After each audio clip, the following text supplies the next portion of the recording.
عجل فرجهم.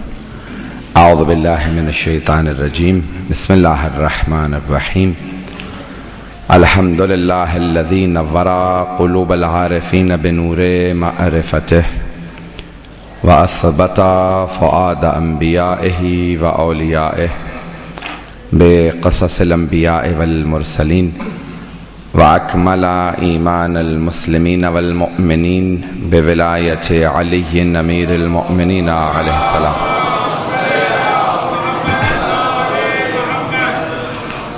والصلاة والسلام والتحية والإكرام على أفضل الموجودات العبد المؤيد والرسول المسدد المصطفى الأمجد المحمود الأحمد اعنی ابا القاسم محمد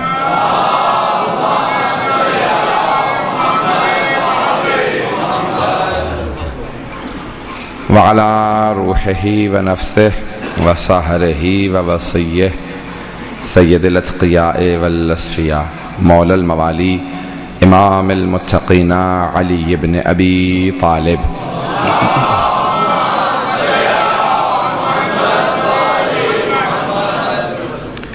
وعلى أوصيائه لا سيما بقية الله في الأرضين روحي وأرواح العالمين لتراب مقدمه الفداء واللعنة الدائمة على أعدائهم أجمعين من الآن إلى قيام يوم الدين. أما بعد فقد قال الله الحكيم في كتابه الكريم بسم الله الرحمن الرحيم إن الدين عند الله الإسلام صدق اللہ العلی العظیم. صلوات.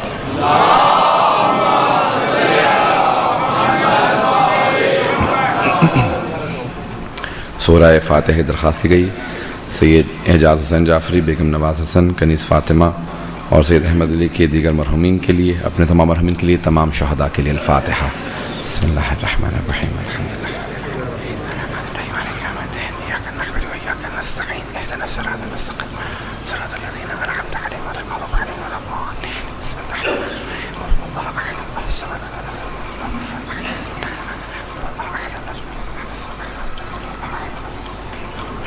صلاۃ علی محمد وعلی محمد.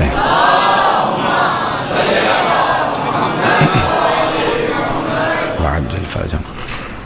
دین بے شک کہ خدا کے نزدیک صرف اسلام ہے. اسلام کے علاوہ جس بھی دین کو پیش کیا جائے گا ومن یأت بغیر الاسلام دینا فلن يقبل منہ وهو فی الآخرۃ من الخاسرین. جو بھی اسلام کے علاوہ کوئی اور دین اللہ کی بارگاہ میں روز قیامت لے کے آئے گا تو وہ اس سے قبول نہیں کیا جائے گا اور وہ آخرت میں خسارہ اٹھانے والوں میں ہوگا. بہت سے لوگ سورہ بقرہ کی آیت نمبر 67 کو پیش کر دیتے ہیں کہ ان الذین آمنوا والذین ہادوا والنصارى والصابئین من آمن باللہ والیوم الآخر وعمل صالحا فلہم اجرہم عند ربہم ولا خوف علیہم ولا ہم یحزنون. جو بھی اہل ایمان میں سے اپنے دین پہ ایمان رکھتے ہیں اور عمل کرتے ہیں، ترجمہ اس طرح سے پیش کرتے ہیں، وہ لوگ یا یہودی ہو جاتے ہیں یا عیسائی ہو جاتے ہیں یا صابئی ہو جاتے ہیں تو اللہ کے نزدیک ان کا اجر محفوظ ہے. لیکن آیت کے آخر میں ہے کہ ان تمام میں سے اہل ایمان، یہودی، نصارہ، صابئی، سب میں سے من آمن منہم باللہ والیوم الآخر، جو بھی اللہ پہ ایمان رکھتے ہیں اور آخرت پہ ایمان رکھتے ہیں، وہ سب کے سب اللہ کے نزدیک ہر طرح کے عذاب سے محفوظ ہیں. حتیٰ ایمان والوں میں سے بھی جو ایمان لاتے ہیں، توجہ، ایمان والوں میں سے بھی جو ایمان لاتے ہیں، یا ایھا الذین آمنو آمنو، اے ایمان والو ایمان لے آؤ. تو معلوم یہ ہوا بہت سے لوگ اسلام میں رہتے ہوئے، ایمان میں رہتے ہوئے پوری طرح سے مومن نہیں ہوتے ہیں. تو وہ کون سا ایمان ہے جس کو قبول کرنا شرط؟ توجہ ہے مجھ میں کہ میرے ساتھ؟ وہ کون سا ایمان ہے جسے قبول کرنا شرط ہے؟ معصوم فرماتے ہیں جب تک کہ ہماری ولایت کا اقرار نہ کیا، جب تک کہ اہل بیت کو نہ مانا جائے کبھی بھی دین مکمل نہیں ہوتا. دین مکمل ہی اہل بیت پہ ایمان کے ساتھ ہوتا. دین صرف اللہ کے نزدیک اسلام ہے، اسلام مکمل ہی نہیں ہوتا. اور مکمل ہوا الیوم اکملت لکم دینکم، اعلان غدیر پہ مکمل ہوا. جیسے ہی پیغمبر اسلام نے کہا نا کہ من کنت مولا فہذا علی مولا، تو فوراً آیت نازل ہوئی الیوم اکملت لکم دینکم، آج دین مکمل ہو گیا۔ دین مکمل ہی ہوتا ہے اہل بیت علیہ السلام کی ولایت کے ساتھ۔ عزیزان گرامی، اس ولایت کا رکھنا بہت اہم ہے۔ پیغمبر کی سیرت کو بھی سمجھیں تو اہل بیت علیہ السلام سے سمجھیں، وہ سمجھائیں گے رسول خدا کون ہے۔ میں نے کل ایک بحث کو شروع کیا تھا، اسی کو ادامہ دیتے ہوئے آگے بڑھوں گا۔ میں نے کل عرض کیا تھا کہ دین کی اگر اس شجرے کو دیکھا جائے، اس پودے کو دیکھا جائے دین کے، تو اس کی جڑیں اصول دین ہیں، شاخیں فروع دین ہیں، اور پھل اخلاق ہے۔ اگر اخلاقیات دین کو سمجھ لیں ہم لوگ تو پھر دین مکمل ہوگا۔ ہم میں سے بہت سے لوگ اصول اور فروع کی طرف توجہ رکھتے ہیں لیکن اخلاقیات کو بھول جاتے ہیں۔ بلکہ آج بہت سے مغربی جو مصنف ہیں وہ یہ کہتے ہیں کہ اگر دینی انسٹیٹیوشن میں پڑھنے والوں کو دیکھا جائے تو ان کے پاس اخلاق کی کمی ہوتی ہے۔ اس کا مطلب یہ ہے کہ آج سب سے بڑی جو نشانی بن گئے ہیں وہ داعش بن گئے، جن کے پاس اخلاق نامی چیز ہی نہیں ہے۔ اور آج سب سے بڑے جو مکروہ چہرے نظر آ رہے ہیں وہ داعش کے نظر آ رہے ہیں۔ عزیزان گرامی، سب سے بڑی علامت یہ سیماہم فی وجوہہم من اثر السجود، اگر مومنوں کو پہچاننا ہے تو ان کے چہروں سے پہچانو، اور اگر حقیقی دین کو پہچاننا ہے تو جتنے بھی اسلام کے اندر نمائندگان ہیں سب کے علماء کو ایک صف میں کھڑا کر دو۔ پتہ نہیں بات کو پہنچا پا رہا ہوں یا نہیں، سارے علماء کو ایک صف میں کھڑا کر دو۔ اگر اہل بیت کے ماننے والوں کے چہرے بتائیں کہ یہ دین کے ماننے والے ہیں تو پھر اس دین پہ آ جاؤ، اور اگر بعض داعش کے چہروں کو دیکھنے کے بعد خود احساس ہو کہ ان کے چہرے بتا رہے ہیں یہ پیغمبر کے ماننے والے نہیں ہیں۔ عزیزان گرامی، دین ایک ایسے ضابطہ اخلاق کا نام ہے، ضابطہ حیات کا نام ہے، جہاں جب تک اخلاق نہ ہو۔ میں نے ایک بحث کو شروع کیا، اس کو میں ایک نئے زاویے سے پیش کرنا چاہ رہا ہوں۔ صلاۃ پڑھیں گے، ایکو بند کر رہا ہوں، ایکو بند کر واجل فرج۔ تو عزیزان گرامی، ایک نئے پہلو کو پیش کرنا چاہتا ہوں۔ میں نے کل کہا تھا ایتھکس کی ایک بحث پوری دنیا میں آج مطرح ہے، آج اس کو پیش کیا جا رہا ہے ایتھکس کی بحثوں کو، اور ہر چیز کے کچھ نہ کچھ آداب ہیں، جسے آپ اردو میں آداب کہیں گے۔ اخلاق عربی میں کہا جاتا ہے اور اردو میں کہتے ہیں آداب۔ اسلام نام ہی آداب کا ہے، اسلام نام ہے آداب کا۔ مجمع کی ساروں کی توجہ میرے ساتھ رہے گی، اسلام نام ہے آداب کا۔ تجارت کے بھی آداب ہیں۔ آئے ذرا پیغمبر کی زبانیں سنتے ہیں کہ آپ نے اول اسلام میں کیا کہا، کہ تجارت کے یا بزنس کے کیا اصول ہیں، کیا آداب ہیں۔ پیش کروں آپ کے سامنے۔ پیغمبر فرماتے ہیں کہ 3 بنیادی آداب ہیں تجارت کے، بزنس کے 3 ایتھکس فور بزنس، 3 بنیادی اخلاق ہیں، آداب ہیں بزنس کے، تجارت کے۔ آئے ذرا اس کو سنیے گا۔ پیغمبر فرماتے ہیں پہلا ادب یہ ہے، پہلا اخلاقی فریضہ یہ ہے، اگر کوئی مسلمان بزنس کرنا چاہے، تجارت کرنا چاہے، ٹھیلا لگانا بھی بزنس ہے، فیکٹری بنانا، گودام رکھنا یہ بھی بزنس ہے۔ یہ نہیں ہے کہ نہیں وہ بڑا بزنس مین ہے اس پہ سارے قانون ہیں، مجھ پہ کچھ نہیں ہے۔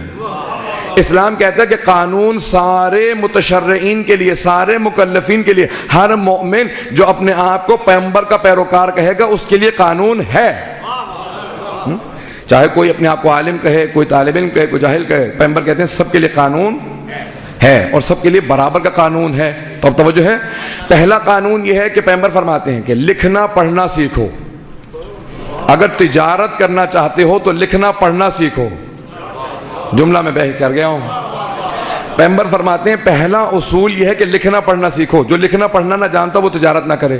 دوسرا اصول پیغمبر فرماتے ہیں کہ فقہ کا علم ضرور حاصل کرو، فقہی احکام کو ضرور سیکھو۔ کیوں؟ اگر تجارت کرنا چاہتے ہو حرام حلال سیکھو، معلوم ہونا چاہیے کون سا جائز ہے کیا ناجائز ہے، یہ سارے اصول سیکھو۔ کہا یا رسول خدا، تیسرا پیغمبر نے کہا کہ حساب کتاب سیکھو، جسے آپ کہتے ہیں اکاؤنٹس۔ تجارت کے لیے بنیادی اکاؤنٹس آتے ہوں، باقی اکاؤنٹنٹ کرے گا لیکن بنیادی حساب کتاب آتا ہو۔ توجہ ہے مجمع کی؟ اب تک تو سب سن رہے ہیں۔ تو پیغمبر نے 3 اصول دیے ہیں۔ پہلا، پیغمبر نے سارے صحابہ سے کہا کہ لکھنا پڑھنا ضرور سیکھو، فقہی احکام ضرور سیکھو اور حساب کتاب ضرور رکھو۔ جب پیغمبر صحابہ سے کہہ رہے تھے کہ لکھنا پڑھنا سیکھو تو کسی نے پیغمبر سے پلٹ کے نہیں کہا؟ بہت سے پہنچ گئے، بہت سے بھی نہیں پہنچے۔ پیغمبر سارے صحابہ سے کہہ رہے ہیں لکھنا پڑھنا ضرور سیکھنا، تو کسی نے پلٹ کے پیغمبر سے نہیں کہا۔ آپ نے ساری زندگی تجارت کی ہے، ہمیں پڑھنے لکھنے کی ترغیب دلا رہے ہیں، آپ نے کیوں نہیں سیکھا؟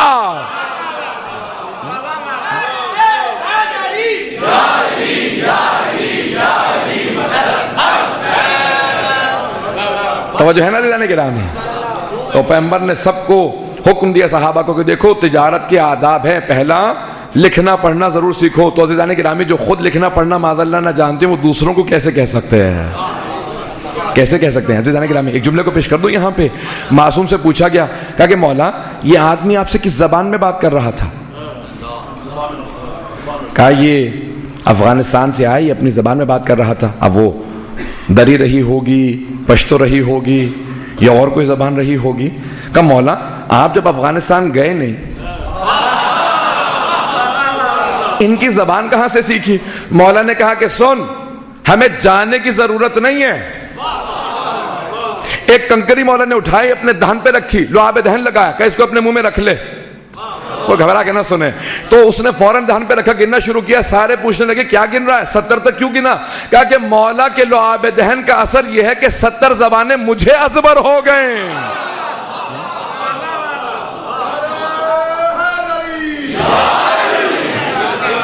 توجہ ہے نا؟ کہ 70 زبانیں مجھے ازبر ہو گئیں۔ عزیزان گرامی کیسے ہو سکتا ہے جب وسیع ایسے ہوں، جس کے نائب 12 ایسے ہوں، وہ نبی کیسے ہوں گے؟ اب عزیزان گرامی بہت سے افراد نہ جانے کس کس سے سیکھ رہے ہیں سیرت رسول خدا کو، کہ مقام رسول خدا کو سمجھ ہی نہیں پا رہے ہیں۔ اب وہ اسی لیے بعض کا کہتے تھے نبی ہم جیسے، کیوں؟ کیونکہ نہ جانے کس سے سیکھا ہے۔ اس زیادہ تو وضاحت نہیں کر سکتا ہوں آپ کے سامنے۔ تو عزیزان گرامی اسی لیے اہل بیت علیہ السلام سے سیکھیں، ان سے سمجھیں کہ نبی کیسے ہے۔ تو پیغمبر اسلام نے کچھ اصول دیے۔ یہاں پہ ایک اور کتاب کا نام ہے اوالی اللیالی فی فضائل مولا الموالی، تمام مولاؤں کے مولا کے فضائل۔ اصفہان کی ایک بہت بڑی مجتہدہ گزری ہیں، سیدزادی تھیں، اور تاریخ کے اندر بہت کم ایسا ہوا کہ ایک عالمہ اس درجہ اجتہاد پہ پہنچ جائے۔ تو یہ سیدزادی ہیں، انہوں نے کتاب لکھی ہے، بے انتہا کتابیں ہیں، انہوں نے مولا کے فضائل میں کتاب لکھی ہے جو مجتہدہ بنی تھی، انتقال ہو گیا ان کا، ان کی کتاب سے پیش کر رہا ہوں، سننا چاہیں گے؟ تو انہوں نے کتاب لکھی اوالی اللیالی فی فضائل مولا الموالی۔ اب جناب امیر علیہ السلام سے متعلق کہا کہ ایک یونان کا طبیب تھا، اس نے پیغمبر سے متعلق سنا کہ کوئی نبی ہے، انہوں نے نبوت کا دعویٰ کیا ہے، اور مکہ کی سرزمین پہ رہتے ہیں، بہت سے لوگ انہیں مجنون کہنے لگے ہیں، اور وہ ہجرت کر کے مدینے آ گئے۔ اب وہ یونان سے چلا مدینے آیا کہ میں رسول خدا سے ملوں معاذ اللہ اور ان کا علاج کر دوں کہ انہوں نے نبوت کا دعویٰ کیا ہے۔ غور سے سنیے گا، روایت کو پیش کر رہا ہوں ذمہ داری سے۔ تو اب وہ آیا، یونان سے چلتا ہوا آیا، جب پہنچا کہا بھئی مجھے محمد نامی آدمی سے ملنا ہے صلی اللہ علیہ وسلم۔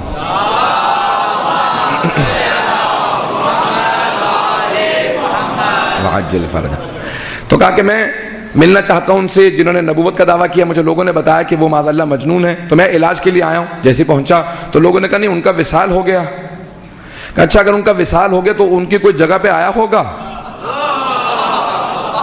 اس سے ملوا دو، میں اس کو دیکھ کے اندازہ لگا لوں گا۔ نہیں پہنچا پایا بات کو، جو ان کی جگہ پہ آیا نا میں اسے دیکھ کے اندازہ لگا لوں گا کہ نبی کیسے رہے ہوں گے۔ جب وسیع ایسا ہے تو نبی کیسا رہا ہوگا؟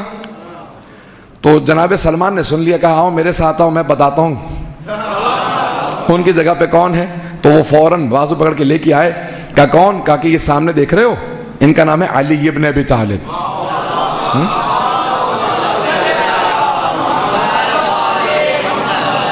بس بھی آپ کی محبتوں کی نظر کر رہا ہوں یہ جملے۔ تو اب وہ ایک مرتبہ مولا کو بہت غور سے دیکھنے لگا۔ آپ نے دیکھا نا پرانے زمانے میں طبیب نباز ہوا کرتے تھے، نبض دیکھا کرتے تھے، اور کچھ اتنے حاذق حکیم تھے، چہرہ دیکھتے تھے اور کہنے لگتے تھے کہ یہ ایسا بیمار ہوگا ویسا بیمار ہوگا۔ اب وہ اپنے طور پہ کہ میں نبض بھی نہیں پکڑوں گا، چہرہ دیکھوں گا اور بتانا شروع کروں گا۔ مولا کو دیکھنا شروع کیا، کہا محسوس ہوتا ہے آپ کی آنکھوں سے آپ جاگتے رہتے ہیں۔ توجہ توجہ، کہا آپ کی آنکھیں بتا رہی ہیں کہ آپ جاگتے رہتے ہیں۔ میرے مولا اب دیکھیں جب تک میں مکمل نہ کروں تب تک کوئی نتیجہ نہ لیجیے گا۔ تو جب اس نے دیکھا نا تو کہا کہ آپ جاگتے رہتے ہیں، آپ کی آنکھیں بے انتہا سرخ ہیں، یہ جاگنے کی علامت ہے۔ مولا دیکھ کے مسکرانے لگے۔ مولا نے کہا اچھا اور کیا دیکھ رہا ہے؟ کہا میں دیکھ رہا ہوں کہ آپ کی ٹانگیں بھی بہت کمزور ہیں، محسوس ہوتا ہے کہ آپ کھانا نہیں کھاتے، بہت کم کوئی 2 روٹی کا ٹکڑا لے لیا کرتے ہیں۔ تو مولا نے کہا اچھا اور موس کرائے مولانا نے کہا اچھا اس کا کیا؟ کہا کہ آپ کی بس ٹانگوں کے لیے کہوں گا کہ اس کا علاج نہیں ہو سکتا، وزن نہ اٹھائیے گا۔ اور سے سنیے کیسے جانے گرامی، اس نے کہا اس کا علاج نہیں ہو سکتا، آپ اتنے کمزور ہیں کہ آپ کی ٹانگیں وزن نہیں اٹھا سکتے، وزن نہ اٹھائیے گا۔ مولانا نے کہا اور اچھا آنکھوں کا؟ کہا میرے پاس ایک کچھ قطرے ہیں، آنکھوں میں ڈال لیجئے گا، یا کچھ دوا ہے پی لیجئے گا، یہ آپ کی آنکھوں کی سرخی ختم ہو جائے گی اور آپ کو نیند آنے لگے گی۔ مولانا نے کہا اچھا یہ علاج سے پہلے بتا کوئی ایسی چیز ہے جو اس کو اور خراب کر دے؟ کہاں ایک زہر ہے، اگر کوئی بھی ایک قطرہ پی لے گا تو مر جائے گا۔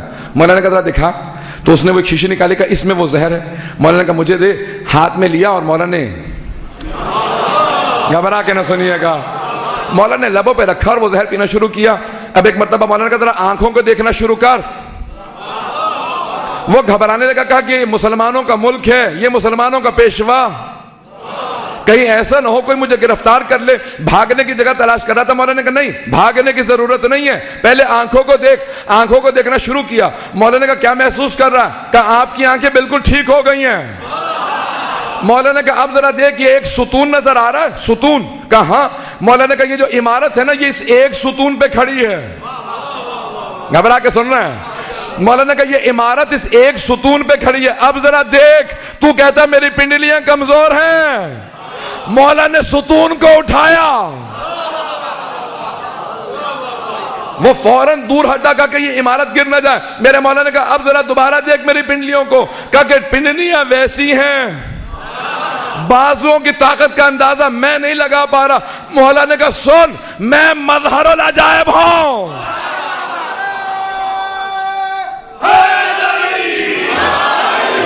توجہ مجمع کی توجہ۔ مولانا نے کہا سن میں مظہر العجائب ہوں، میں رسول خدا کا وصی ہوں، جب وصی ایسا ہے تو نبی کیسا؟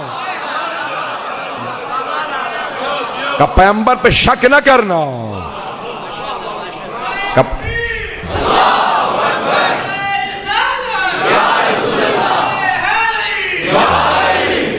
توجہ ہے زیدانے کی راہ میں؟ تو مولانا نے کہا خبردار اپنا پیغمبر سے علاج کروا، ان کے علاج کے لیے مت آ۔ جو طبیب نفوس ہے، حبیب قلوب ہے، ان کا عزیزان گرامی مصیبت یہ ہوئی عالم اسلام کی کہ بہت سے ملا امت کی اصلاح کرتے کرتے پیغمبر کی اصلاح کرنے لگا ہے، اگر اس بات کو پہنچا پایا۔ تو اب انہوں نے کسی نے اپنے کوئی ٹائٹل رکھ لیا، کسی نے کوئی ٹائٹل رکھ لیا۔ تو اب یہ عزیزان گرامی اگر سمجھنا ہے دین و شریعت کو تو آل محمد کے ماننے والوں سے سمجھو۔ عزیزان گرامی میں چند علماء کے نام لینا چاہتا ہوں جنہوں نے بڑی زحمتیں کی۔ ایک عبداللہ سید جعفر مرتضی عاملی جنہوں نے 35 جلدوں پہ سیرت النبی لکھی ہے، الصحیح من سیرت النبی الاعظم، نبی اعظم کی صحیح سیرت 35 جلدوں میں۔ ایک سید شیخ نجاح طائی ہیں جنہوں نے 35 جلدوں پہ سیرت نبی لکھی ہے۔ عزیزان گرامی جتنی بحثوں کو اگر آپ نے سمجھنا ہے، دیکھنا ہے، اخلاق اور آداب پیغمبر کو سمجھنا ہے تو پھر ائمہ اہل بیت علیہ السلام سے سمجھیں، وہ سمجھائیں گے کہ پیغمبر اسلام نے کیا آداب دیے ہیں۔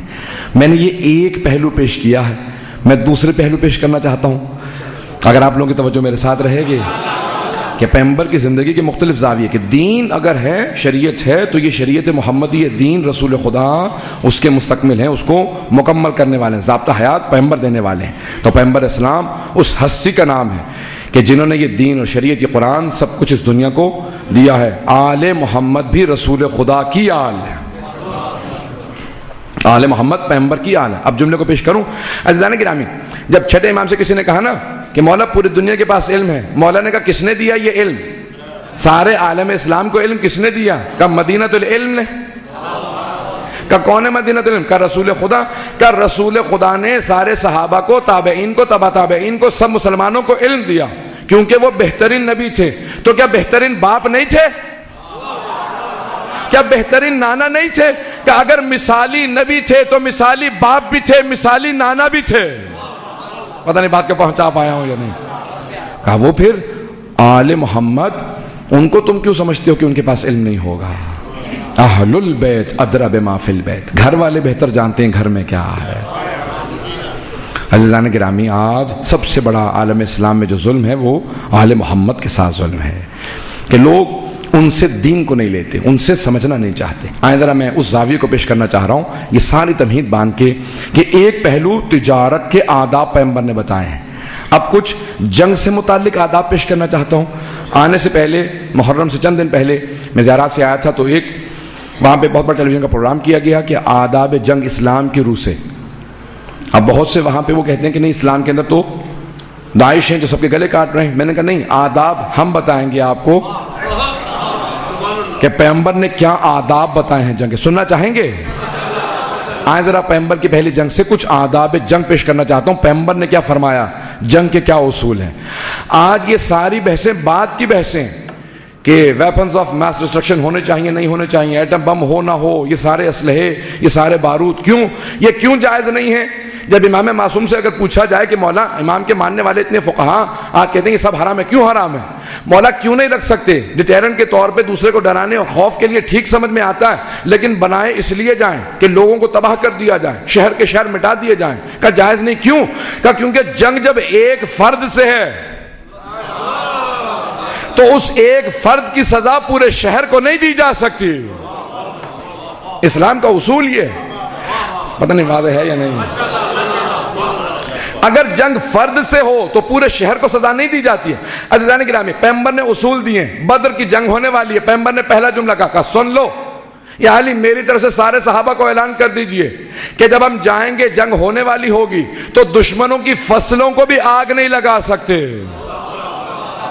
ان کی کھیتی کو آگ نہیں لگا سکتے، درختوں کو کاٹ نہیں سکتے. کہا یا رسول خدا، دشمن کے صحابہ کہنے لگے یا رسول خدا یہ دشمن کی کھیتی ہے، دشمنوں کی کھیتی ہے، دشمنوں کے درخت ہیں. کہا نہیں، کھیتی خدا کی ہے.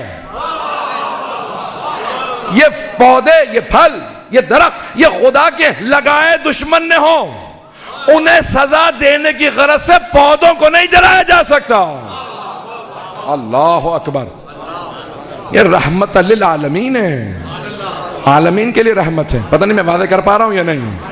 تو پہلا اصول کہ کھیتی کو آگ نہیں لگا سکتے، درختوں کو کاٹ نہیں سکتے، کسی چیز کو آگ نہیں لگا سکتے.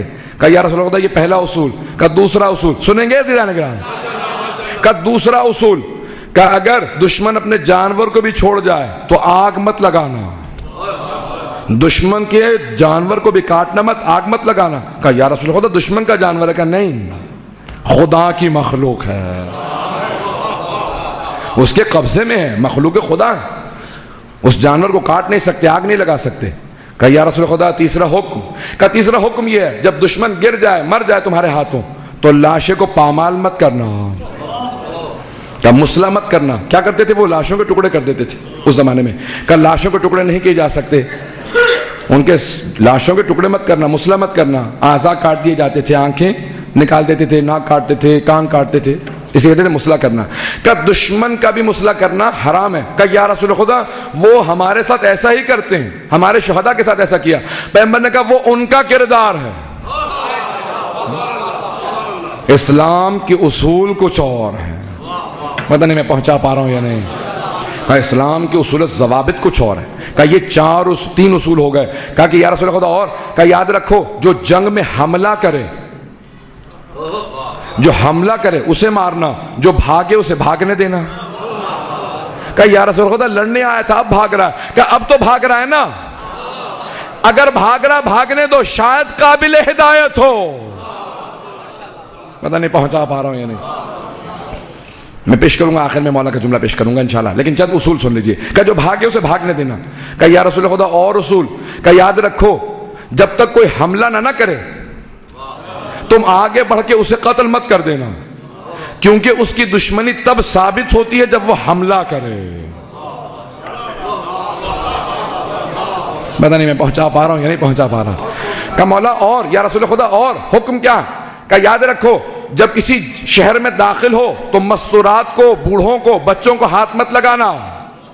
کہ یا رسول خدا یہ دشمن کے بوڑھے ہیں، دشمن کی مستورات ہیں، دشمن کے بچے ہیں. کہ نہیں، یہ مخلوق خدا ہے، انہیں اذیت نہیں دے سکتے. توجہ ہے نا مجمع کی میرے ساتھ؟ کہ مستورات کو، بوڑھوں کو، بچوں کو اذیت نہیں دے سکتے. کہ یا رسول خدا باقی جو ہم جنگی قیدی بنائیں، کہ اگر ان میں کوئی پڑھا لکھا ہو تمہیں پڑھنا لکھنا سکھا دے تو اسے آزاد کر دینا. اور اگر پھر بھی کوئی عداوت رکھتا ہو تو اس کو اس وقت میں حکم بتاؤں گا، لیکن اس سے پہلے جس میں اسلام قبول کرنے کا جذبہ ہو اسے قبول کر لینا۔ آئیے ذرا عزیزان گرامی، ایک مرتبہ جناب امیر علیہ السلام نہج البلاغہ میں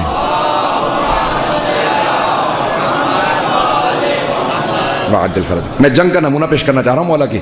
میرا آپ نے دیکھ لیا میں مسلسل سارا دن مجالس پڑھتا رہا ہوں، باہر رہا ہوں، نہ سینہ ساتھ دینا نہ گلا، لیکن یہ جملے میں خون جگر لگا کے پیش کروں گا آپ حضرات کی سماعتوں کی غرض سے اور آپ کی محبت کی وجہ سے یہ جملے پیش کر رہا ہوں کہ نہج البلاغہ ہے، کلام امیر المؤمنین ہے، علی کا کلام۔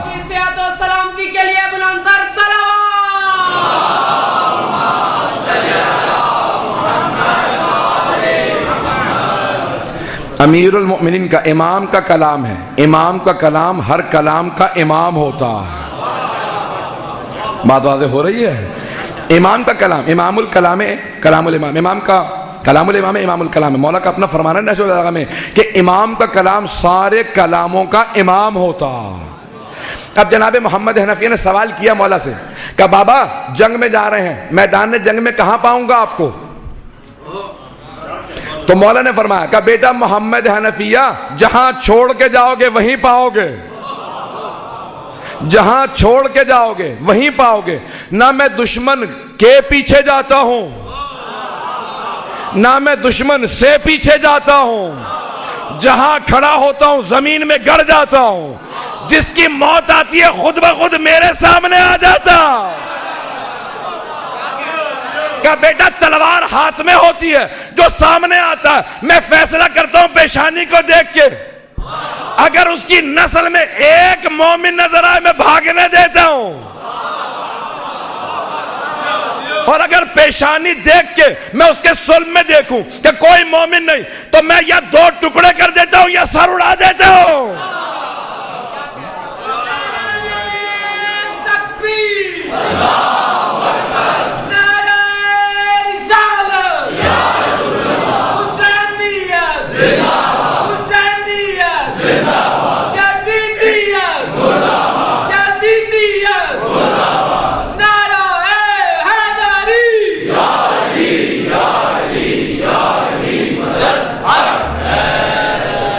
اور فرماتے جانے کی راہ میں مولا نے کچھ اصول بتائے، کہا کہ دیکھو میں جہاں پہ ہوں وہیں پہ گڑ جاتا ہوں۔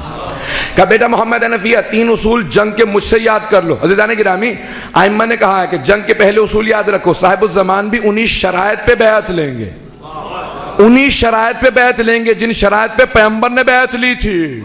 شرائط بدلیں گی نہیں، وہی شرائط ہوں گی، کیوں؟ اولنا محمد، تو شرائط وہی رہیں گی جو پیغمبر نے دی ہیں، امیر المؤمنین نے اسی طرح سے، سارے ائمہ ویسے عمل کرتے رہے، تو امام زمانہ اسی انداز سے سارے اصول و ضوابط رکھیں گے۔ جو جو بیعت کر رہا ہے، جو فوج کے اندر آئے گا وہ ان اصول و ضوابط کو پوری طرح سے اپنائے گا، پھر میری فوج کا سپاہی بن سکتا ہے، تو امام اسی پہ بیعت لیں گے۔ خبردار کبھی بھی مستورات کی بے حرمتی نہ کرنا، خبردار کسی بچے کو تماچا نہ مارنا، کسی بزرگ کی احانت نہ کرنا، تو اصول وہی ہوں گے جو پیغمبر دے گئے۔ توجہ ہے اب تک مجمع کی میرے ساتھ؟ تو عزیزان گرامی مولا نے 3 اصول بتائے ہیں، اور یہ اس لیے کہ کیونکہ آخر زمانے کے اندر جب آئنسٹائن سے پوچھا گیا تھا نا، اب یہ جملہ روک کے کہہ رہا ہوں کہ آئنسٹائن سے پوچھا کہ تیسری جنگ عظیم کیسی ہوگی؟ 2 جنگیں عظیمیں ہو چکی ہیں، ورلڈ وار 1 اور 2، کہ تیسری کیسی ہوگی؟ کہ تیسری میں نہیں بتا سکتا لیکن چوتھی بتا سکتا ہوں، چوتھی جنگ عظیم بتا سکتا ہوں، تیسری نہیں بتا سکتا۔ کہ کیوں؟ کہ تیسری جنگ عظیم میں انسان خود ساری انسانیت تباہ کر دے گا، سیولائزیشن تباہ ہو جائے گی، جتنی ترقی کی ہے یہ سب تباہ کر دے گا انسان۔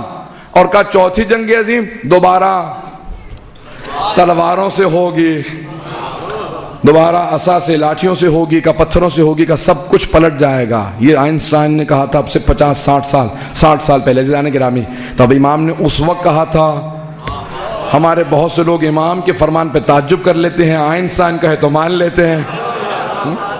تو عزیزان گرامی غور سے سنیں گے، کوئی بھی سائنسدان ہو ائمہ کے قدموں کی خواہ بھی نہیں ہے۔ توجہ ہے نا عزیزان گرامی؟ کبھی بھی انسان ترقی کرتے ہوئے اتنا زیادہ انٹلیکچوئل نہ بن جائے کہ امام علیہ السلام کے فرمان کو شک کی نگاہ سے دیکھے، سائنسدان کی بات کو مان لے۔ بات کچھ میں کہہ گیا ہوں، انشاءاللہ اس کو ذہن میں رکھیے گا۔ تو عزیزان گرامی اب یہ دور آئے گا جو میں پیش کر رہا ہوں، مولا نے کیا اصول بتائے ہیں جنگ کے، وہ اصول پیش کر رہا ہوں، اور یہی امام زمانہ علیہ الصلوۃ والسلام تک کے لیے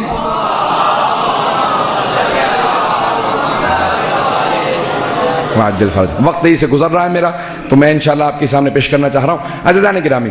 تو امام علیہ السلام انہی شرائط پہ جن پہ پیغمبر نے بیعت لی تھی، جن پہ امیر المومنین نے بیعت لی ہے، انہی اصولوں پہ بیعت لیں گے، وہی شرائط ہوں گی۔ اور مولا نے 3 شرائط بتائی ہیں، وہ میں پیش کرنا چاہتا ہوں کہ جنگ کے اصول شرائط کیا ہیں اور بیعت کے لیے مولا نے کیا کچھ کہا ہے، میں اس کو پیش کرتا ہوں۔ ایک بات، پہلی بات یاد رکھیں کہ ائمہ نے تاکید کی ہے اپنے بچوں کو تیر اندازی ضرور سکھاؤ۔ آج واحد دنیا کے اندر یہودی ایک قوم ہے جو ابھی تک اپنے بچوں کو تیر اندازی اور تیراکی ضرور سکھاتے ہیں۔ کیوں؟ تیراکی انسان کے پورے جسم کی ورزش ہے اور تیر اندازی انسان کو توجہ اور تمرکز سکھاتی ہے، فوکس کرنا، جسے آپ لوگ کہتے ہیں نا انگلش میں فوکس کرنا، تمرکز انسان کو پورا حاصل ہوتا ہے۔ ائمہ نے اس وقت تاکید کی تھی ہماری چیزیں ہیں، لیکن آج ہر اسرائیلی اپنے بچے کو اور یہودی اپنے بچے کو یہ سکھاتا کہ نہیں، تیر اندازی ضرور سیکھو، تیراکی ضرور سیکھو۔ تو اور تیسری گھڑ سواری ہے جس کی ائمہ نے تاکید کی ہے کہ یہ 3 چیزیں، البتہ گھڑ سواری کی بہت سے لوگوں نے توجیحات کی ہیں کہ یعنی سواری ضرور آنی چاہیے، چاہے کار چلانا جانتا ہو، کچھ نہ کچھ انسان جانتا ہو۔ توجہ سمجھ میں کہ میرے ساتھ اب تک تو تمرکز ہے نا سب لوگوں کا میرے ساتھ؟ تو عزیزان گرامی یہ اصول ہیں، تمرکز آتا ہے، تیر اندازی سے تمرکز آتا ہے۔ مولا فرماتے ہیں کہ انسان جب تیر اندازی سیکھتا ہے تو تمرکز، اس کو فوکس کرنا آتا ہے، مجھے کہاں پہ توجہ رکھنی ہے، کیوں؟ ٹارگٹ دور ہوتا ہے، دائرے بنے ہوتے ہیں، اور ہمیشہ تمام اجداد پیغمبر سے، جناب ہاشم سے دیکھیں، سارے ائمہ علیہ السلام، یہاں تک کہ امام باقر علیہ السلام ضعیف العمر ہو گئے تھے، اور ہشام نے ایک مرتبہ سوال کیا، کہا کہ سامنے ٹارگٹ ہے مولا ذرا تیر مار کے دکھائیے۔ مولا نے تیر کمان میں رکھا، اور جب وہ بار بار کہتا رہا، پہلے منع کرتے رہا کہ نہیں کرنا چاہتا، جب اس نے زور دیا تو امام نے تیر کو کمان میں رکھا، اور جیسے ہی تیر چلایا تو ہر آدمی دیکھ رہا تھا، اور جہاں پہ وہ جو ٹارگٹ ہوتا ہے وہاں پہ جا کے تیر لگا۔ امام نے دوسرا تیر اٹھایا، وہ پہلے تیر کی پشت میں جا کے پیوست ہوا۔ امام نے تیسرا تیر اٹھایا، وہ دوسرے تیر کی پشت میں جا کے پیوست ہوا۔ امام نے 9 تیر چلائے، ایک کے بعد ایک چلتے رہے۔ اس نے کہا یبن رسول اللہ رک جائیے۔ امام نے کہا خبردار، ہم تیر میں خطا نہیں کرتے کیونکہ معصوم ہے۔ کہ تیر اگر چھوٹ جاتا تو لوگ کہتے ہیں خطا ہے، ہم خطا نہیں کرتے۔ عزیزان گرامی، تو وہ 3 اصول میں ساری تمہید باندھ کے پیش کر رہا ہوں۔ مولا کہتے ہیں جنگ کے 3 اصول ہیں، لڑنے کے 3 اصول ہیں، دوسروں کا لحاظ کرنے کے 3 اصول ہیں۔ لڑنے کے 3 اصول پیش کر رہا ہوں۔ حضرت محمد حنفیہ سے کہا، امیر المؤمنین نے کہا بیٹا نظر پہلے نہیں آخری فرد پہ رکھنا۔ اللہ اکبر، اب سنیں گے سارے، جی لگا کے سنیں گے، سب کے سب سنیں گے عزیزان گرامی۔ مولا نے کہا پہلے نہیں آخری فرد پہ نظر رکھنا۔ کہا بابا کیوں؟ کہ اگر پہلے فرد پہ نظر ہوگی تو سب سے غافل رہو گے، اور اگر آخری فرد پہ نگاہ ہوگی تو سب نظر آ رہے ہوں گے۔ کہ میں آخر تک ہر فرد کو دیکھ رہا ہوتا ہوں کہ کون کون کس انداز سے تیر چلا رہا ہے۔ اللہ اکبر، کہ آخری فرد تک نظر رکھنا۔ کہ بابا دوسرا اصول کیا ہے؟ کہ بیٹا جب زمین پہ کھڑے ہو تو دانتوں کو بھینچ لینا، دانت بھینچ لینا۔ کہ جو جبڑا کھلا ہوا ہوتا ہے وہ ٹوٹ جاتا، پتہ نہیں پہنچا پا رہا ہوں کہ نہیں، جنگ میں مسلسل وار ہو رہے ہوتے ہیں۔ کہ جبڑے کو مضبوطی سے بند رکھنا۔ کہ تیسرے کہ اپنے دونوں قدم زمین پہ رکھنا اور آگے پیچھے مت ہونا، جہاں قدم رکھو دونوں مساوی ہوں، محاذات کے ساتھ زمین پہ رکھ کے وہیں پہ کھڑے ہو جانا۔ کہ جب انسان کی نگاہ ہوگی تو انسان کے جنگ کے اصول یہ عزیزان گرامی، یہ جنگ کے نہیں زندگی کے اصول ہیں۔ ہمارے مولا زندگی کے اصول بتا کے گئے ہیں کہ آخر تک دیکھتے رہنا کون کون دوست ہے، کون کون دشمن۔ کہ خبردار دوستوں کو جانے مت دینا، دشمنوں کو آنے مت دینا۔ زندگی میں کبھی ایک دوست کو بھی کھونا مت، اگر چلا جائے تو خود جا کے منا لینا۔ پتہ نہیں پہنچا پا رہا ہوں یا نہیں۔ عزیزان گرامی مولا اصول ایسے دے کے گئے ہیں کہ ہمیشہ کام آئیں گے۔ کہ آخری فرد تک ہمیشہ نگاہ رکھو۔ لوگ سننا چاہ رہے ہیں؟ کہ پہلا اصول یہ کہ آخری فرد تک نگاہ ہو، آخری فرد تک ہمیشہ نگاہ رکھو۔ عزیزان گرامی یعنی کیا مطلب؟ انسان دور اندیش ہونا چاہیے، بصیرت انسان کے پاس ہونی چاہیے۔ اتقوا فراست المؤمن لأنه ينظر بنور اللہ، مومن کی فراست سے ڈرو کیونکہ وہ اللہ کے نور سے دیکھتا ہے۔ اور نور الہی سے دیکھتا ہے۔ عزیزان گرامی، آج سب سے بڑی آپ کے لیے جو کوشش ہونی چاہیے وہ یہ ہونی چاہیے کہ آج پاکستان میں آپ دوست شناس ہوں اور دشمن شناس ہوں۔ اپنے دوستوں کو بھی پہچانیں اور اپنے دشمنوں کو بھی پہچانیں، کون کون دوست ہے اور کون کون دوست کا لبادہ اڑے ہوئے ہیں، پتہ نہیں میں واضح کر پایا ہوں یا نہیں، اور کون کون دشمن ہے حقیقی معنی میں، اور کون کون دشمن نہیں ہے، صرف شور مچا رہا ہے، اس کو راضی کیا جا سکتا ہے۔ عزیزان گرامی، میں چاہوں تو ابھی دوبارہ ایک جنگ کو پیش کروں آپ کے سامنے، لیکن جو جملے آ رہے ہیں میں ان کو پیش کرنا چاہتا ہوں، اور آخر میں آخری 5 منٹ میں آپ سے وعدہ کرتا ہوں انشاءاللہ ایک مولا کی جنگ سے متعلق جملے پیش کروں گا، خاص طور سے نوجوانوں کے لیے، کہ چند جملے سن لیجیے میرے۔ یہ میرا پیغام ہے تمام اپنے نوجوان بھائیوں کے لیے، اپنے بچوں کے لیے پیش کر رہا ہوں کہ خاص طور سے یہ اصول اپنی زندگی میں بنا کے رکھیں۔ بصیرت اتنی ہونی چاہیے مومن میں، اتنی بصیرت ہونی چاہیے کہ جب کسی سے ملے تو اس کے میل ملاقات سے اندازہ لگا سکے یہ اپنا ہے یا بیگانہ، اور اگر پہچان لے یہ اپنا ہے تو چاہے کتنی بھی بڑی قیمت ادا کرنی پڑے اسے راضی کرنے کے لیے اسے ہمیشہ راضی رکھو، اسے ناراض نہ کرو، اور اگر بیگانہ ہے تو ایک ہاتھ کا فاصلہ رکھ کے اس کے ساتھ چلتے رہو، یاد بھی رہے کہ یہ اپنا نہیں ہے، لیکن کب اپنا بن سکتا ہے، کب وہ اپنا بن سکتا ہے، اس موقع کی آڑ میں مسلسل اس کے ساتھ مدارات کرتے رہو، اخلاق سے رواداری سے پیش آتے رہو۔ پتہ نہیں میں اس بات کو پہنچا پا رہا ہوں یا نہیں، رواداری بہت بڑا اصول ہے۔ یہ ایک کہ مومن کی بصیرت کیسی ہوتی ہے۔ جب کہا نا کسی نے کہ یا علی آپ کے ماننے والے بہت ہیں، یا چڑھے امام علیہ السلام سے کہا یا مولا آپ کے بہت ماننے والے ہیں، مولا نے کیسے اندازہ لگا؟ کہ اتنے حاجی ہیں، حج پہ اتنے لوگ آئے ہوئے ہیں۔ مولا نے کہا شور مچانے والے زیادہ ہیں، حاجی بہت کم ہیں۔ اس سال اندازہ تو ہو گیا ہوگا کہ شور مچانے والے زیادہ ہیں، حاجی بہت کم ہیں۔ کہنے مولا یہ سب کے سب حاجی ہیں جو احرام باندھ کے آتا ہے؟ مولا نے کہا اچھا ذرا میری 2 انگلیوں کے درمیان میں دیکھو، اصول کافی کی روایت ہے۔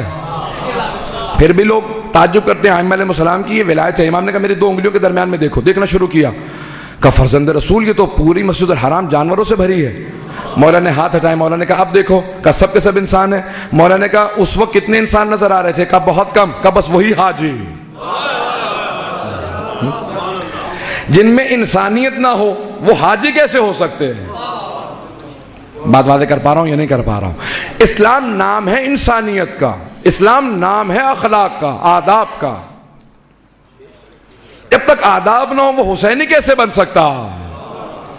حسین کے لیے تو بارگاہ میں پہنچنے کے لیے جب تک عرض ادب نہ کر لو اندر نہیں جا سکتے، حسین کی بارگاہ میں نہیں جا سکتے جب تک سلام نہ کر لیں۔ عزیزان گرامی، ادب و آداب۔ آج اگر ہمارے نوجوان ماں باپ کا ادب کرنا نہ جانتے ہو، احترام کرنا نہ جانتے ہو، احترام کہاں سے شروع ہوتا ہے؟ اس کے زینے ہیں نا، اللہ کے بعد نبی ہیں، امام ہیں، پھر اس کے بعد سارے درجات ہیں، مرجع ہے، بہرحال عالم ہے، لیکن ماں باپ کا ادب و احترام آج معاشرے میں کرنا پایا جاتا ہو۔ چند جملے سن لیجیے آج میرے سے۔ اگر ماں باپ کا ادب و احترام کرنا نہ جانتا ہو وہ بارگاہ سید الشہداء کے اندر ویسا موفق نہیں ہو سکتا جیسا چاہتا ہے، جب تک ادب و احترام نہ کرتا ہو۔ ایک بہت بڑے عارف تھے، ان کے پاس ایک عالم، ایک آدمی گیا، کہا کہ میں بہت پریشان ہوں، دعا پوری نہیں ہو رہی ہے، دعا قبول نہیں ہو رہی ہے۔ کہا اپنے ماں باپ کو راضی کر لو۔ کہا دونوں کا انتقال ہو چکا ہے۔ کہا دونوں ناراض گئے ہوں گے؟ کہا ہاں ناراض گئے ہیں۔ کہا قبروں پہ جاؤ، اتنا ان کے لیے قرآن پڑھو، اتنا صدقہ دو کہ راضی ہو جائیں۔ وہ خود کہتا ہے کہ میں نے 1 مہینے تک صبح و شام ماں باپ کے لیے صرف اور صرف فاتحہ پڑھتا تھا، خواب میں باپ کو دیکھا، ہم تیرے سے راضی ہو گئے۔ اللہ نے گرامی، آداب اخلاق سب سے بنیادی جو اسلام کا مقصد ہے، دین آداب کا نام ہے۔ عزیزان گرامی، کون کون ہستیاں آئیں ذرا پیش کرنا چاہ رہا ہوں۔ جناب سید الشہداء کی بارگاہ میں جب جائیں گے نا زیارت کے لیے تو جناب ابراہیم مجاب کا روضہ نظر آئے گا۔ جناب ابراہیم مجاب امام موسیٰ کاظم علیہ السلام کی 4تھی نسل میں، حضرت باب الحوائج موسیٰ بن جعفر علیہ السلام۔ محمد. میں نے بھی جنگ کا بھی وعدہ کیا ہے اور وقت ہی سے گزر رہا ہے. یہ جملہ سن لیجئے، بلکہ اس کو میں مصائب میں انشاءاللہ تکمیل کر دوں گا کہ حضرت ابراہیم مجاب کس ہستی کا نام ہے. جب ان کی بارگاہ میں جائیں نا جناب سید الشہداء کی، تو آپ کو 4 نسلوں سے جا کے مل جاتے ہیں 7ویں امام سے. جناب سید الشہداء کی بارگاہ میں ان کو جگہ ملی ہے اور زری ہے ان کی بھی. سید الشہداء کے قدموں میں ان کی الگ سے زری بنی ہوئی ہے. جب جائیں گے آپ زیارت، جو جا چکے ہیں وہ دیکھ چکے ہیں، جو جائیں گے انشاءاللہ سب کے سب زیارت کریں گے. نام ہے ابراہیم مجاب. مجاب کہتے ہیں جس کو جواب آتا ہو، جواب آتا ہو. کس کا جواب آتا ہو؟ کس کی بارگاہ میں ہیں؟ علماء کہتے ہیں، فقہاء بڑے بڑے علماء آتے تھے، کہا یہ جب بھی زری پہ کھڑے ہو کے کہتے تھے السلام علیکہ یا ابا عبداللہ، تو زری سے آواز آتی تھی وعلیکہ السلام. پریشان ہو کے تو نہیں سن رہے؟ ذریعہ مقدس سے سید الشہداء کی آواز آتی تھی وعلیکہ السلام. کسی کا اتنا مقام ہو کہ سید الشہداء اس کی خاطر اپنا اعجاز دکھائے. جواب تو دیتے ہیں، اگر کسی کا شک ہے تو وہ زیارت پہ نہ جائے. اگر کسی کو شک ہے نا کہ سید الشہداء جواب نہیں دیتے ہیں تو وہ زیارت پہ نہ جائے. جس کو یقین ہے کہ جواب آتا ہے بس وہی زیارت پہ جائے. زیارت پہ جواب آتا، لیکن ہم نہیں سنتے اپنے گناہوں کی وجہ سے. لیکن جناب ابراہیم مجاب کا جواب صرف وہ نہیں سنتے تھے، جو موجود ہوتا تھا وہ زری سے آواز سنتا تھا. بڑے بڑے علماء موجود تھے، انہوں نے کہا السلام علیکہ یا ابا عبداللہ. زری پہ ہاتھ رکھے کہا، آواز آئی، پریشان ہو گئے، سب نے زیارت چھوڑ دی. کہ یہ واقعاً جواب آیا کہ دوبارہ کہو. کہ آپ کو تعجب ہو رہا ہے؟ آپ کو حسین پہ یقین نہیں ہے؟ یعنی حسین پہ یقین ہے، ہمیں اپنے کانوں پہ یقین نہیں آ رہا کہ آپ کو جواب آیا. دوبارہ سلام کریں. پھر انہوں نے کہا السلام علیکہ یا ابا عبداللہ. سب نے سنا، ذریعہ مقدس سے جواب آیا وعلیکہ السلام. جب جواب سنا، میں انشاءاللہ جنگ کل پیش کروں گا کیونکہ وقت نہیں رہا. جب جواب آیا نا تو سب نے پوچھا کہ کیوں جواب آتا ہے. سننا چاہیں گے کیوں جواب آتا ہے؟ خاص طور سے نوجوانوں کے لیے اپنے پیش کر رہا ہوں. کیوں جواب آتا ہے؟ اسلام نام ہے آداب کا، دین شریعت آداب کا نام ہے. میرے بوڑھے ماں باپ تھے، میں کربلا سے باہر ایک بستی میں رہتا ہوں، 10 کلومیٹر سے زیادہ فاصلہ ہے. کہ میرے پاس ایک گدھا تھا، اس پہ بوڑھا ہو چکا تھا میرا گدھا بھی. میں اس پہ ایک شب جمعہ اپنی ماں کو سوار کر کے لاتا تھا اور ایک شب جمعہ اپنے باپ کو لے کے آتا تھا. اپنے ماں باپ کو سید الشہداء کی زیارت کے لیے شب جمعہ میں لاتا تھا. کہ ایک شب جمعہ میرے والد کی باری تھی، میں نے والد کو بٹھا دیا، والدہ رونے لگی. کہ والدہ میری بہت زیادہ ان کی بینائی کمزور ہو گئی تھی اور ٹانگوں سے اپاہج تھی، بہت ضعیف العمر تھی. کہ مجھ سے رو کے کہنے لگی بیٹا آج شب جمعہ ہے مجھے لے جا. کہ والدہ سے کہا کہ مادر گرامی گزشتہ ہفتے آپ کی باری تھی، آئندہ ہفتے آپ کی باری ہے، یہ ہفتہ میرے والد. کہ بیٹا اگر میں اگلے ہفتے تک نہ رہی، اگر مر گئی تو کیا ہوگا، مجھے اس ہفتے زیارت کرا دے. کہ میں فوراً والد کے پاس گیا کہ والدہ کہہ رہی ہیں کہ اگر آپ اس ہفتے رک جائیں والدہ کو زیارت کرنے دیں. کہ اور اگر اگلے ہفتے تک میں زندہ نہ رہا، دونوں ضعیف العمر تھے. کہ اگلے ہفتے اگر میں زندہ نہ رہا تو میری زیارت چھوٹ جائے گی. کہ بیٹا جیسا بھی ہو مجھے زیارت کروا دے.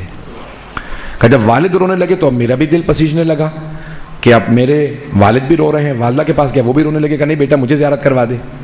کہ میں بہت پریشان ہوا، متذبذب ہوا کہ میرے سواری جو تھی اس میں طاقت نہیں تھی کہ 2 سواروں کو لے جا سکے. کہ میں والدہ کے پاس آیا کہ اگر آپ صبر کر لیں میں آپ کو رات میں لے جاؤں گا. کہ نہیں مجھے ابھی جانا ہے.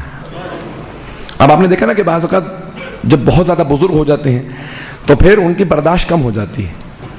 تو کہا نہیں بیٹا مجھے ابھی جانا ہے. کہ میں نے اپنی کمر پہ کپڑا باندھا، والدہ سے کہا کہ میں آپ کو اپنی کمر پہ پشت پہ کپڑے میں باندھ کے سوار کر لیتا ہوں. کہ میں نے والدہ کو پشت پہ سوار کیا، کپڑے میں باندھا اور سوار کر لیا. کہ میں سواری لے کے چلنے لگا.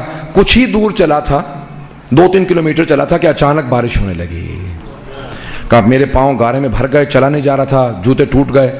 مسلسل چلتا رہا اور رو بھی رہا تھا کہ پروردگارہ کس طرح میں پہنچاؤں گا ماں باپ کو. کہ جیسے ہی میں حرم پہنچا میں نے گدھے کو باندھا، والد کو اتار کے فوراً اندر لے کے گیا. والدہ کو اتارا پہلے اور پھر والد کو لے کے گیا. کہ میں نے کہا کہ میں آرام کر لوں، میں تھک گیا ہوں. پھر سوچا کہ نہیں، حسین کی بارگاہ میں آیا ہوں، جس حسین کی بارگاہ میں آیا ہوں بہنیں شام سے چل کے آئی تھی، لیکن پھر بھی پہلے مولا کی بارگاہ میں گئی تھی. کہا میں فوراً اسی حالت کے اندر، خستگی کے اندر فوراً دوڑتا ہوا گیا، زری پہ دونوں ہاتھ رکھے، کانپتا ہوا میں نے کہا السلام علیکہ یا ابا عبداللہ. جیسے میں نے کہا نا السلام علیکہ یا ابا عبداللہ، تو ذریعہ مقدس سے آواز آئی وعلیکہ السلام. کہ اس دن سے آج تک ہر شب جمعہ جب بھی آتا ہوں مولا مجھے جواب دیتے ہیں میرے بیٹے تجھے سلام ہو، کہ تو اپنے ماں باپ کو جس طرح سے ادب و آداب کرنا چاہیے نا ماں باپ کے سامنے، کبھی اف تک نہ کہو. ابھی عزیزان گرامی، میرا کوئی بھی بھائی، میرا کوئی بھی بچہ کبھی اس طرح سے ماں باپ کی بے حرمتی نہیں کرے گا. سنیں گے اب جملے میں پیش کرنا چاہوں گا. میدان کربلا کے اندر ایک ماں ہے جسے جناب لیلا کہا جاتا ہے. سید مرتضی برقعی نے اور صحابہ رحمت میں اتنی دلیلیں دی ہیں کہ جناب لیلا کربلا میں تھیں، اس لیے میں جملے پیش کر رہا ہوں. کہ جب جناب علی اکبر آئے نا ماں کے پاس تو کہا اماں مجھے اجازت دیجئے، میں بابا پہ قربان ہونا چاہتا ہوں. آپ نے دیکھا ہے مائیں ہمیشہ کہتی رہتی ہیں میرے لال میں تجھ پہ قربان، اور اگر کوئی بیٹا ماں سے آ کے کہے، آج چند جملے جناب علی اکبر کے متعلق سنیے گا. کہا مادر گرامی مجھے اجازت دیجئے. پہلے بابا کے پاس گئے تھے، بابا سے اجازت لی آئے جناب زینب کے پاس، اس کے بعد جناب لیلا کے پاس آئے. کہا مادر گرامی اجازت دے دیجئے. کہا بیٹا میں آپ کے بغیر زندہ نہیں رہ سکتی. بیٹا پردیس بھی ہے، بڑھاپا بھی ہے، اور علی اکبر جیسا بیٹا مرنے کی اجازت مانگے تو صراحتاً منع نہیں کیا جناب لیلا نے. لیکن جناب لیلا تڑپ رہی تھی کہ بیٹا، آپ نے دیکھا اگر بیٹا، جوان بیٹا گھر دیر سے پہنچتا کتنی مرتبہ ماں دروازے پہ جاتی ہے، اور اگر پردیس میں کربلا جیسے بے یار و مددگار جہاں سید الشہداء ہوں، جناب علی اکبر کہیں ماں میں مرنے کے لیے جانا چاہتا ہوں. اب کیا کیفیت ہوگی جناب لیلا کی؟ آج بہت سے لوگ برداشت نہیں کر پائیں گے، مجھے معاف کیجیے گا، سادات غیر سادات اگر برداشت نہ کر سکے میں پیشگی معذرت کر رہا ہوں. آج میں چند سخت جملے پیش کروں گا معذرت کے ساتھ. میں نے جب ابھی اسی سال کراچی میں پیش کیا تھا تو ایمبولینس آئی تھی، بہت سی ماؤں کو اٹھا کے لے جانا پڑا، مجھے معاف کریں گے، مختصر کر کے پیش کروں گا، وعدہ کرتا ہوں تفصیل میں نہیں جاؤں گا، جتنا ہو سکے گا میں سخت جملے چھوڑ جاؤں گا، لیکن آج میں پیش کرنا چاہ رہا ہوں، سنیں گے. اجازت لی جناب علی اکبر نے. کہا ماں مجھے اجازت دے دے. پھر ایک جملہ کہا جب صراحتاً ماں نے منع نہیں کیا تھا. کہا اماں میں اجازت نہیں مانگوں گا، لیکن اماں میں ایک جملہ کہوں، اگر روز قیامت میری دادی زہرا نے آپ سے پوچھا کہ لیلا میرا حسین تو مارا گیا تھا، تو نے اپنے علی اکبر کو روک لیا تھا، مادر گرامی میری دادی زہرا کو کیا جواب دیجیے گا؟ جناب لیلا نے کہا بیٹا علی اکبر میں سمجھ گئی، تیرے بابا کا مقام بہت زیادہ ہے. اب اجازت ملی جناب علی اکبر کو، اجازت ملی. روایت کے الفاظ ہیں اس خیمے میں آئے جہاں جناب سید سجاد ایک چٹائی پہ خیمے میں لیٹے ہوئے تھے. تو جناب علی اکبر نے ہاتھوں کو چومنا شروع کیا، ہاتھوں سے چومتے ہوئے پیشانی تک آئے. جب پیشانی کو چوم رہے تھے نا تو آنسو بہہ کے گرنے لگے. تو جناب سید سجاد نے کہا بھیا علی اکبر اس طرح سے میرے بوسے دے رہے ہو؟ کون سے مصائب آ گئے کہ اس طرح سے مجھے چوم رہے ہو؟ کہا کہ بھیا سجاد ہمارے بابا تنے تنہا رہ گئے، بقی ابونا وحیدا غریبا مظلوما عطشانا، ہمارے بابا بھوکے پیاسے ہیں، تنے تنہا ہیں، بڑے مظلوم ہیں، میں بابا پہ قربان ہونے جا رہا. بس بھی آئے جناب سید سجاد نے کہا اگر مجھے اجازت ہوتی نا میں بھی بابا پہ قربان ہو جاتا، میں بھی جہاد کرتا. کہا نہیں آپ وارث امامت ہیں. بس بھئی ایک مرتبہ ملے، آئے. میں ایک جملے بہت بزرگ عالم دین ہیں، ان کا انتقال ہو چکا، ان کے جملے پیش کرنا چاہتا ہوں کہ سید الشہداء نے جب آ رہے تھے نا جناب علی اکبر آئے، خیمے سے باہر آئے، بار بار خیمے کا پردہ اٹھتا تھا گرتا تھا. سنا نا آپ نے؟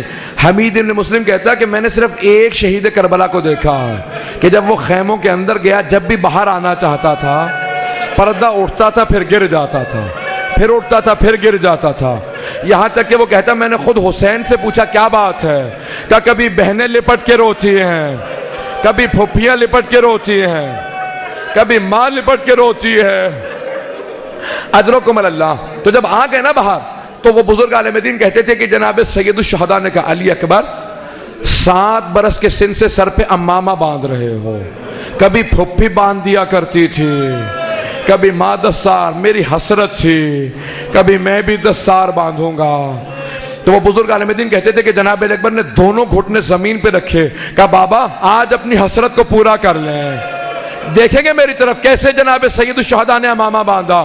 سید الشہداء امامہ باندھتے جاتے تھے, کہتے جاتے تھے انا للہ و انا الیہ راجعون.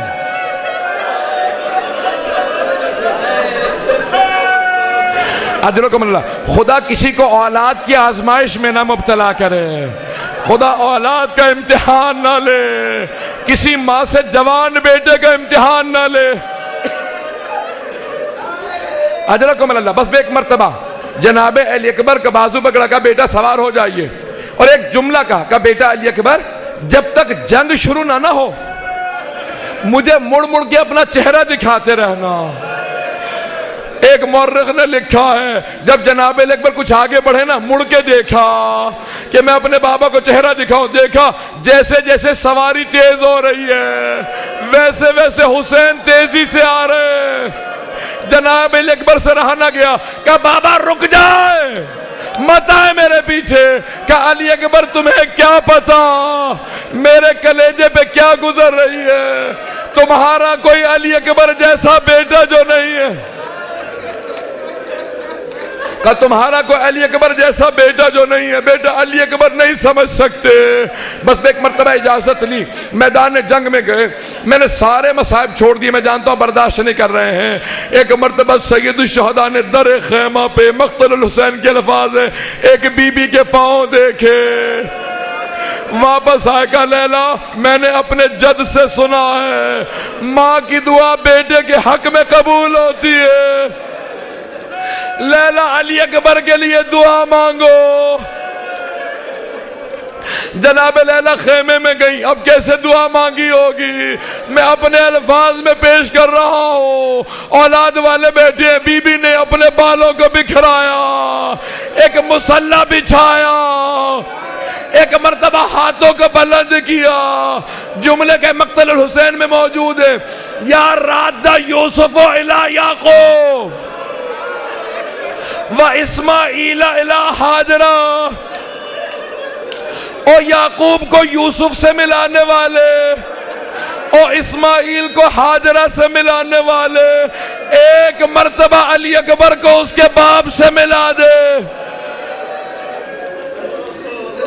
ایک مرتبہ علی اکبر کو ملا دے. اجرکم اللہ. میں تمام کر دیتا. بس بھائی اجرکم. میں ایک رو کے بعد کہوں, بعض مقاتل میں لکھا جب سر نیزوں پہ بلند تھے نا اور شام جا رہے تھے تو ایک موقع پہ حلب میں ایک بوڑھی عیسائی خاتون جناب علی اکبر کے سر کو دیکھ رہی تھی, دیکھے چلی جا رہی تھی.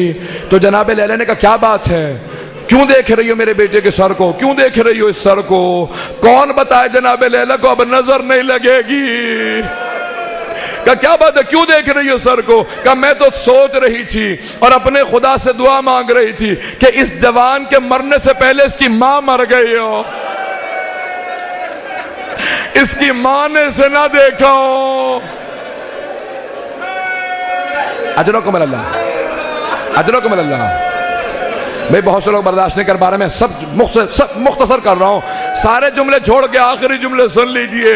وہاں ایک مرتبہ جناب علی اکبر جنگ کرتے ہوئے آگے بڑھے.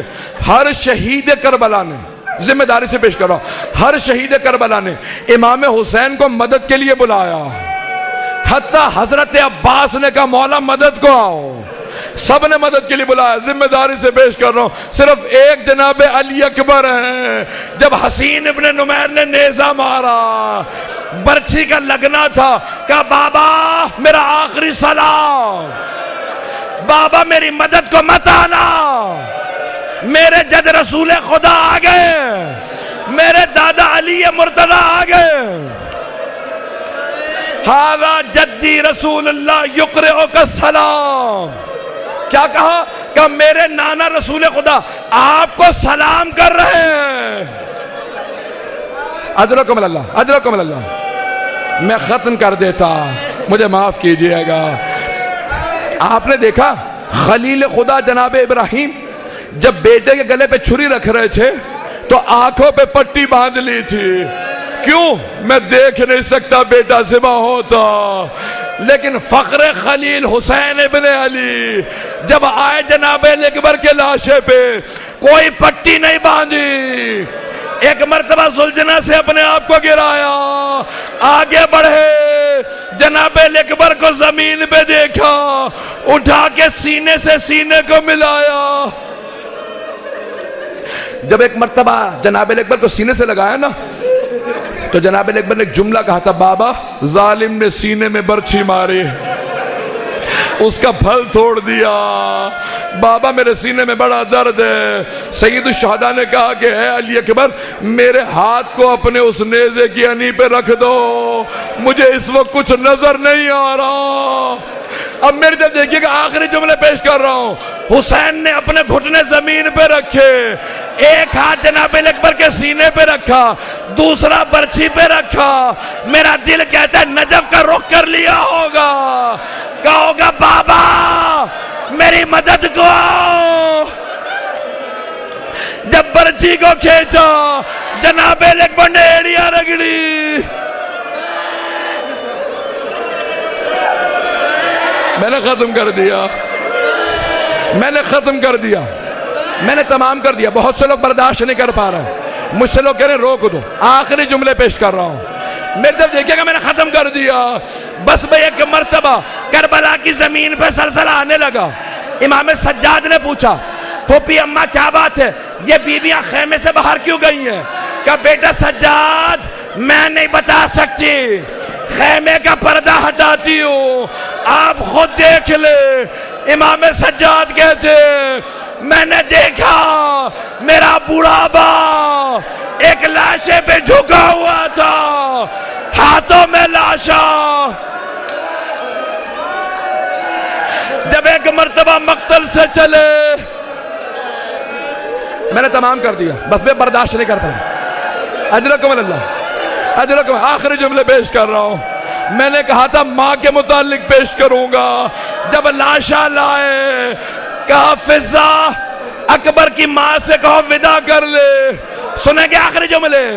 جب ساری بیویاں آ گئی، جناب لیلا نہیں آئے، کہا فضا، جناب امام حسین نے کہا فضا اکبر کی ماں سے کہو بیٹے سے ودا کر لے۔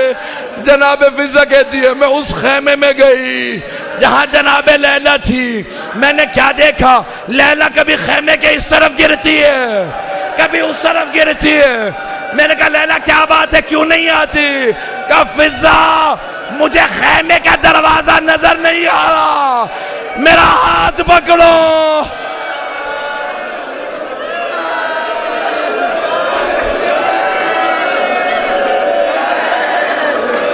الا لعنۃ اللہ علی القوم الظالمین۔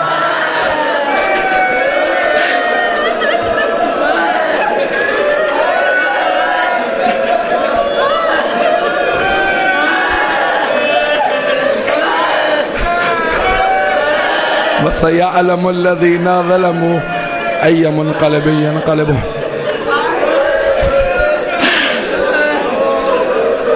بس بھئی بہت سے لوگوں نے التماس سے دعا کی تھی، صرف ایک جملہ کہوں گا۔